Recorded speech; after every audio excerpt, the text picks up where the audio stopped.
Ok, capítulo 3. Vou falar um pouquinho sobre os aspectos matemáticos das equações de conservação. O curso é de volumes finitos, mas os problemas que resolvemos é de mecânica dos fluidos e transferência de calor. Então, é um pré-requisito, na verdade. Vocês têm que saber um pouquinho sobre as equações de conservação, senão não tem como acompanhar o curso. Tá?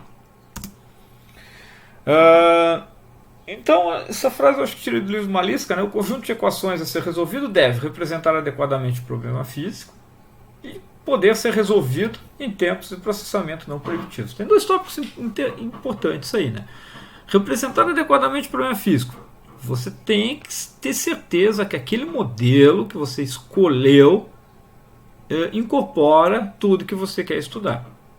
São muitos os modelos, tá? Tem algumas coisas bem gerais, tá? Mas de uma forma geral tem vários modelos, várias formas de fazer a mesma coisa, e nos próprios softwares você tem que escolher. Lá no front você escolhe o modelo, no OpenFOAM você escolhe os solvers que você vai utilizar. Então, se você não souber o que você está resolvendo, não tem como fazer essa escolha, tá? Pega o mais geral. O mais geral pode ser um elefante branco, que você resolveria em 15 minutos, você vai levar 3 dias. E normalmente não dá certo pegar o mais geral. Não existe um mais geral que serve para tudo, né? Você tem que saber o que você está resolvendo. Você tem que tomar algumas decisões. Então tem que saber quais são as equações que estão sendo resolvidas, tá? E até para poder fazer simplificações quando necessário, para que o tempo de simulação não seja proibitivo, tá? Dependendo do que vocês estão trabalhando, a simulação precisa ser rápida ou não. Se é um problema de otimização, tem que resolver rapidamente. Não pode levar 2 dias para resolver, para obter uma solução. Se é um problema fenomenológico, você vai estudar um fenômeno, alguma coisa assim, aí tudo bem, pode levar 2 dias, uma semana, ou às vezes até mais, tá? Mas aí tu vai resolver fazer poucas simulações, né? Você precisa de poucas simulações. Ok? O Maliska traz essa tabela, eu nunca tinha visto essa tabela em lugar nenhum, mas ela é bem interessante. Ela traz níveis de formulação, tá? Ele começa ali no primeiro nível aqui, ó, que ele fala na conservação para cada molécula, né? Então tu teria uma equação para cada molécula. E aí seria uma equação de troca de quantidade, uma equação para a conservação da massa, uma equação para a quantidade de movimento, energia, ou seja lá o que você estivesse trabalhando, mas a nível molecular. Então é algo relativamente inviável, né? Tem gente que faz esse tipo de modelamento, né? Modelamento, acho que é. Mas para problemas específicos. Não é o que a gente está trabalhando aqui. Os nossos focos são problemas de engenharia. Então esse tipo de formulação não se adapta, né? Não serve. O que acontece aqui? Ó, ele faz esse LM aqui, seria o caminho livre entre as moléculas, né? O Mzinho, o índice M, tem a ver com o caminho livre, com as distâncias lá do nível molecular, né? E o T tem a ver com distâncias, se for o L, né? Ou de tempos, se for o T, de turbulência. Tá? Então essa primeira formulação aqui seria onde você está lá em nível molecular. Nem estou falando de tempo, estou falando de nível molecular. Tá? O segundo o segundo nível de formulação, esse aqui já é um pouco mais realístico e existem vários grupos trabalhando com isso, né? Em que você está pensando, você está modelando, né? Na verdade, o termo não é correto isso. As equações de conservação estão sendo resolvidas de tal maneira que você seja capaz de captar os fenômenos de turbulência. Tá? Esse gráfico tem a ver com, essa tabela tem a ver com mecânica dos fluidos, né? Então o que ele está dizendo aqui? Ó? Ele está dizendo, aqui nós estamos trabalhando com tempos que são muito maiores do que os tempos relacionados com os movimentos a nível molecular. Contudo, eles são muito menores que os tempos relativos à turbulência. A turbulência, uma forma de imaginar a turbulência tem a ver com a visualização dos vórtices, né? Então seria os vórtices surgem e desaparecem. Se você olhar um rio de cima, você vai ver vórtices surgindo e desaparecem. Os grandes não são o problema são os pequenos. Ok? Então eu teria que ter um tempo de integração menor do que esses vórtices que surgem e desaparecem. Da mesma forma, a minha malha, a minha discretização, ela precisa ser menor, né, do que o tamanho desses vórtices. Então, esse tipo de solução, esse tipo de modelagem, ela requer uma malha muito refinada e um tempo de integração muito pequeno. Existe isso em mecânica dos fluidos? Existe. Isso chama simulação direta. Pega as equações de Navier-Stokes junto com a equação da conservação da massa, não aplica nenhum modelo, a equação crua, a equação diferencial prontinha lá, e resolve turbulência. Tá? É o que a gente vai fazer aqui? Não. Nós estamos no outro nível. Nós estamos nesse nível aqui, ó, em que os tempos e os comprimentos são muito maiores do que os de turbulência. O tempo que eu faço a integração ele é maior do que o tempo que aparece e desaparece os vórtices, os menores, né? E o tamanho da malha ela não pega todos os vórtices. Tem vórtices pequenininhos que sequer tocam com a malha. O que acontece? Como é que você faz isso? Você precisa criar equações, né, para fazer os modelos. Aí que vem os modelos de turbulência, que muitos de vocês vão trabalhar aí com as turbulências. Aí tem o modelo K-epsilon, tem o modelo K-ômega, tem o modelo LES, tem aí eu acho uma dezena ou 2 dezenas de modelos de turbulência. Ou seja, você cria modelos para ter pra modelar de forma macroscópica, de forma média, esse fenômeno físico da turbulência. É aqui que a gente está trabalhando. Nós não vamos trabalhar com turbulência, tá, gente? A gente vai trabalhar com as equações sem os modelos de turbulência, mas estaria no mesmo nível, né? Teria que acrescentar as equações de turbulência, que também são outras equações de transporte, normalmente, para modelar a turbulência. Não é o foco aqui, não vou falar de turbulência. Um nível mais simples, vamos dizer assim, seria aquele nível que vocês veem lá no curso de fenômenos de transporte, em que vocês fazem um volume de controle do tamanho do domínio, tá? E aí integram de forma macroscópica as quantidades na entrada e na saída do volume de controle. Então, tipo aquelas soluções de fenômenos de transporte lá, para, sei lá, o escoamento dentro de um tubo, entre 2 paredes planas, coisas desse tipo, sobre uma placa plana. Então, aquele tipo de solução lá, macroscópica, né? Você não consegue calcular a velocidade num determinado ponto, mas consegue calcular, por exemplo, o arrasto, né? Bota dentro de um tubo, tem lá uma geometria, lá, alguma coisa lá dentro. Você consegue estimar o arrasto, sem ter que calcular a velocidade em cada um dos pontos. Isso é de coisa que você consegue calcular dessa forma, tá? Então, isso aqui já estamos falando aqui em algumas soluções aqui, inclusive algébricas, tá? Acho que é isso, né? Tem ideia que a gente está trabalhando aqui, ó, nesse nível de formulação aqui, que eu vou usar as equações de conservação, e se eu precisar de turbulência eu vou ter que criar outros modelos, outras equações específicas para a turbulência. Eu acho essa tabela e essa discussão do Malesca bem interessante.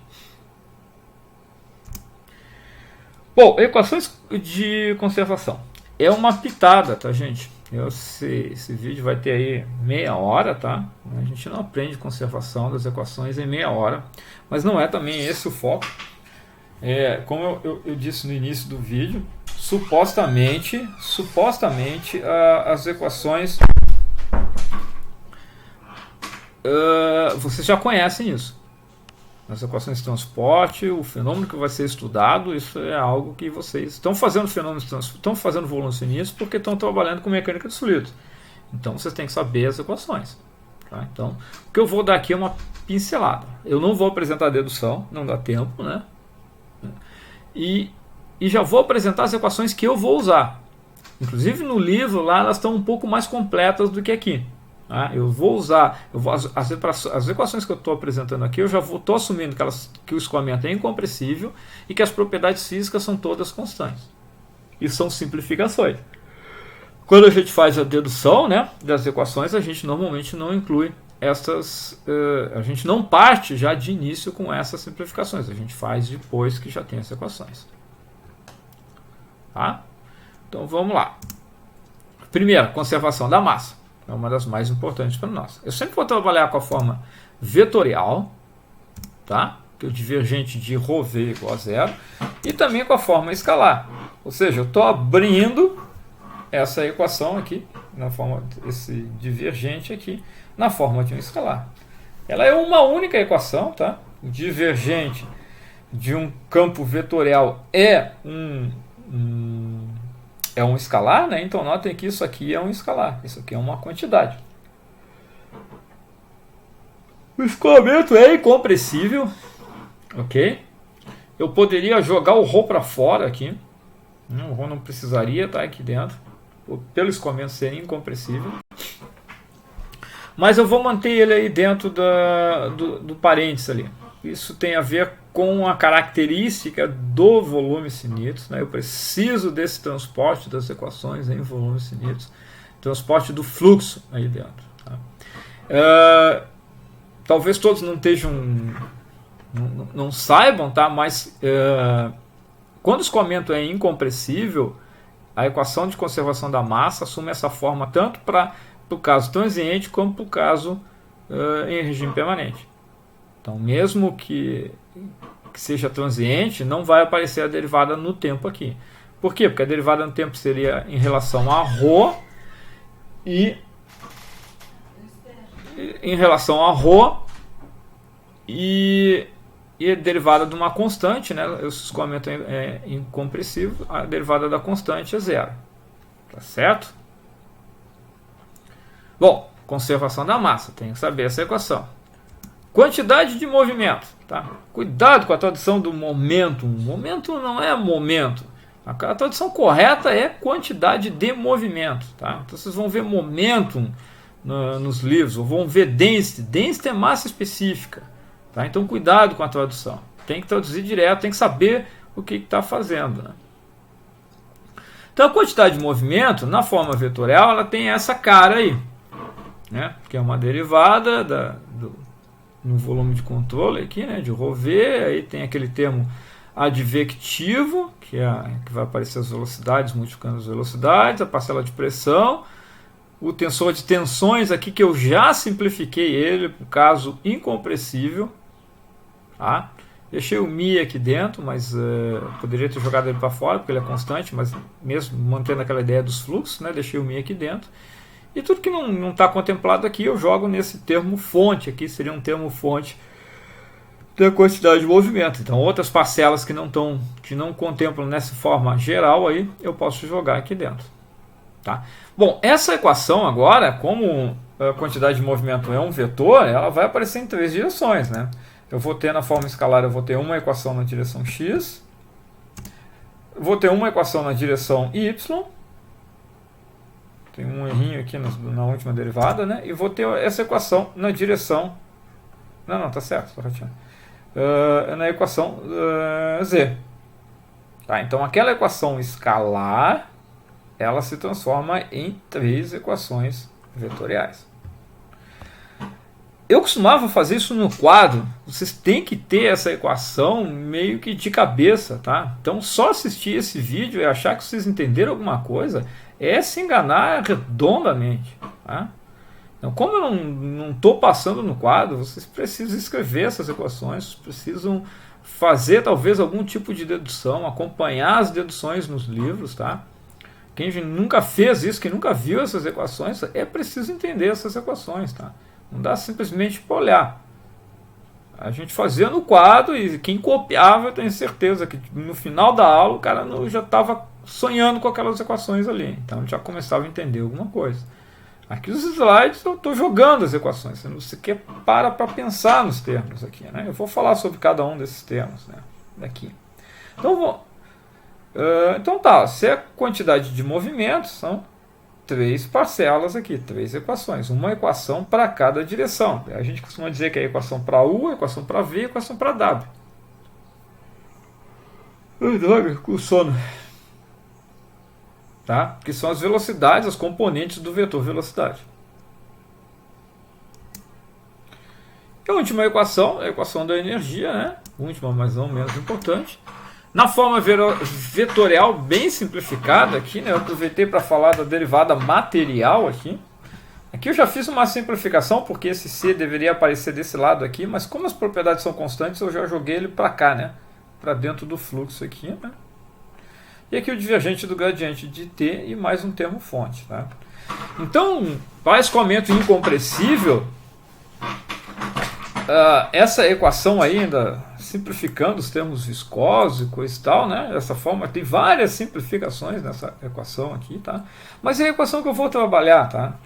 Então, eu não quero complicar demais aqui, a gente não está estudando mecânica dos fluidos, tem que conhecer a forma básica das equações. Então, essa equação aqui, ela pode ser escrita na forma escalar, então a temperatura é o escalar, então ela vai ser escrita, uma única equação, né? Esses vetores aqui se tornam escalares, né? Divergente de um vetor, né? Que o gradiente de temperatura é um vetor, então quando você aplica o divergente, ele acaba sendo um escalar, né? E a derivada material aqui, ó, é toda essa parcela aqui, ó. Tudo isso aqui é aquela derivadinha ali. Daria para fazer a quantidade de movimento escrevendo na forma de derivada material também, mas eu prefiro escrever por extenso, um pouco mais por extenso. Eu vou usar as duas formas, tá? Tanto a vetorial quanto a escalar. Eu prefiro da vetorial para fazer as integrações das equações, então eu vou estar usando essa forma aqui, mas também vou usar a forma escalar. Então, como eu disse, vocês têm que escrever essa equação, vocês têm que estudar, talvez fazer alguns exercícios, tem que entender um pouquinho sobre as equações de transporte, tá? Principalmente os que não são engenheiro mecânicos, eu diria mecânicos ou químico. O químico também tem bastante essa parte de finanças de transporte, mas o cara que é engenheiro civil, às vezes passa batido nisso aí.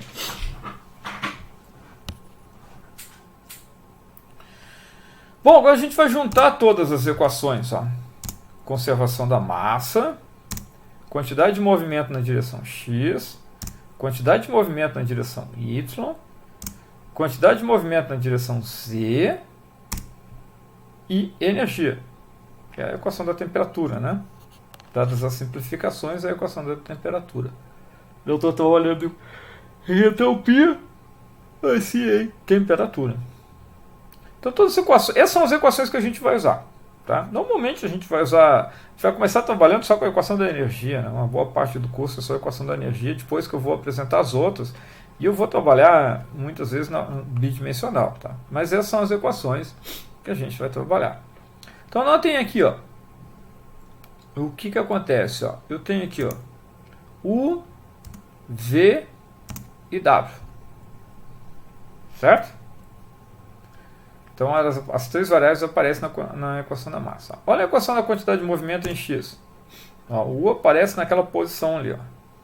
Mesma coisa aparece o V na quantidade de movimento em y.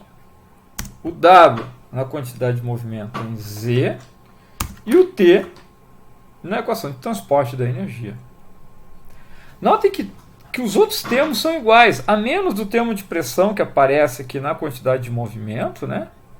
Todos os outros termos são iguais, só muda o que está coloridinho aqui, ó. Primeira equação em vermelho U, a segunda em azul V, a terceira em verde W e a quarta em rosa o T. Então, o que acontece? Dá para simplificar, né? E a gente faz isso muito em volumes finitos, né? Na hora de programar, né? Porque você tem que programar às vezes 3 vezes essa equação, e tu pode programar ela de forma meio que geral, né? Tu pode escrever numa forma geral essa equação. Ali onde tem a U, V e W, eu substituo por φ. Olha lá. Vai ter a mesma equação. O termo fonte que muda um pouquinho, ó. Ele tem mais a parcela da pressão. E quem estiver acompanhando pelo livro aqui, o livro não faz a simplificação do escoamento incompressível. Então aparecem outros termos nas equações do movimento aqui. E não, a mesma coisa na equação da energia. Tá? Eu estou simplificando porque eu só vou trabalhar com essas equações. Mas vocês precisam ter ideia, ou pelo menos saber que essas equações são uma simplificação. Escoamento incompressível com propriedades constantes. Certo? Então eu vou repetir um pouquinho aqui. Ó. Note que as equações de conservação podem ser escritas na forma, né? Qualquer uma daquelas equações eu posso escrever dessa forma aí. Tá? Ó, o que eu tenho que mudar? Eu só tenho que mudar o φ aqui. Ó. A equação da massa, se eu fizer o φ igual a 1 aqui, ó, e o gama igual a 0, e o termo fonte igual a 0, ó, gama 0 gera 0 isso aqui tudo. O termo fonte igual a 0, 0 isso aqui, só fica o lado esquerdo. Tá? Se eu fizer o φ igual a 1, eu vou botar o φ igual aqui, eu vou chegar na equação da conservação da massa. Nota que isso aqui vai desaparecer. Por que ele vai desaparecer na conservação da massa? Porque o ρ é constante, né? Se o escoamento é incompressível, ele está dizendo que a massa específica é constante. Isso é a definição de escoamento incompressível. Então a derivada de ρ em relação a qualquer variável não existe. Então essa parcela desaparece. Aí a equação da massa. Quantidade de movimento em x. Ó, o φ é U, o gama é μ, e o termo fonte aqui, dp dx mais um SU aí, que teriam outras parcelas. Então eu tenho uma forma geral aqui, né, que eu posso programar uma vez e usar para qualquer uma das equações dessa equação de transporte. Um aspecto bem importante nessas equações de transporte aqui tem a ver com os termos aqui, ó. Certo? Ó. Termo transiente, termo advectivo, termo difusivo e termo fonte. Termo transiente, o próprio nome diz, ele é transiente, ele tem a ver com a variação no tempo. É o mais simples de perceber. Termo advectivo vem de advecção. O que seria advecção? É o transporte da quantidade com o escoamento.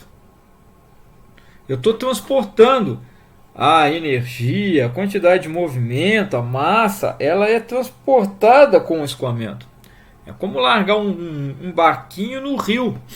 Se a minha quantidade, se o meu fio é o barquinho, ele vai ser transportado na direção do escoamento, ele vai ir junto com a água lá. Não tem como ele ir contra a água, mesmo que ele tenha propulsão própria. Mas se eu largar um barquinho de papel no rio, ele vai ir na direção que o rio está fluindo. Isso é advecção. As propriedades são transportadas junto com o escoamento, com a direção que o escoamento está acontecendo. Tá? Então tem uma direção predominante. Ele sempre vai da esquerda para a direita, da direita para a esquerda, na direção upstream, né? Na direção do escoamento do rio. O termo direito, do lado direito ali, ó, são os termos difusivos. Tá? Esses termos são os termos onde a difusão, né? A difusão tem a ver com, não sei se movimento seria o termo correto, mas a propriedade se propaga, né? Com a propagação dessa quantidade, dessa propriedade em todas as direções. É o caso da temperatura no problema de condição pura de calor. Se eu largar uma pedra quente em cima de uma placa de metal, o calor não vai ter uma preferência, não vai ir para a direita, para a esquerda, para cima, para baixo. Ele vai se propagar em todas as direções ao mesmo tempo. Esse tipo de fenômeno é chamado de fenômeno difusivo, e ele é regido aqui por esse termo aqui, por essa derivada segunda aqui. Tá certo? E finalmente o termo fonte, né? Tudo que eu não colocar, que eu não quiser colocar nos outros lugares, eu posso colocar no termo fonte. Né? Tudo que não apareceu aí, vai para o termo fonte. Né? Chama de fonte, eu acho que por causa da equação da energia, né? Uma fonte de calor. Mas a gente usa fonte também, source termo também para quantidade de movimento, massa. Às vezes quando você tem escoamento multifásico, você pode ter convertendo de uma massa de uma fase para outra, então vai aparecer a massa de uma das fases, vai aumentar ou diminuir. Então essa é a equação que a gente vai trabalhar aqui, nesse formato aqui, né? Aquele φ ali eu vou estar substituindo por U, V, W ou então por T. A gente vai começar, na verdade, trabalhando com esse φ como T.